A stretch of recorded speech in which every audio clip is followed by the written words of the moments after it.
দুঃখের মধ্যে পড়লে করণীয়। জনৈক দাদা।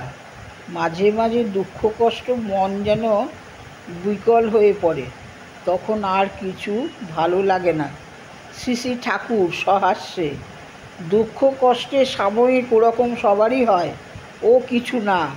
সব সত্ত্বেও তো তুই চলছিস, আর চলাও লাগবে, করাও লাগবে। অবসাদে গা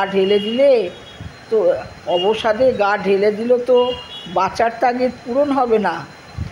তাই ওকে প্রশ্রয় দিয়ে লাভ কী?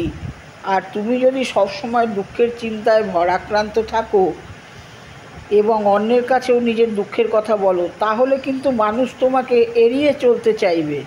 দুঃখের সময় তোমাকে সহানুভূতি দেখাবারও কোনো লোক পাবে না। তার চাইতে নিজের দুঃখ কষ্ট সত্ত্বেও চেষ্টা করো মানুষকে সুখী ও তৃপ্ত করার জন্য কতখানি করতে পারো। তড়িৎকর্মা হয়ে সাফল্যে সমৃদ্ধ হতে ও করতে, সেই করার ভিতর দিয়ে মানুষ তোমার আপন হবে।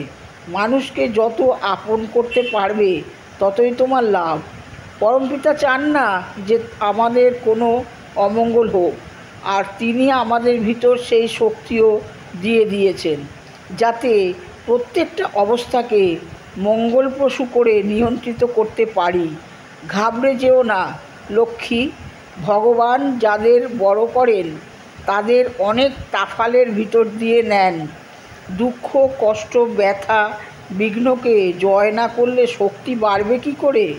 চল, স্ফূর্তি করে চল। আলোচনা প্রসঙ্গে 5। জয় গুরু, জয় গুরু, জয় গুরু।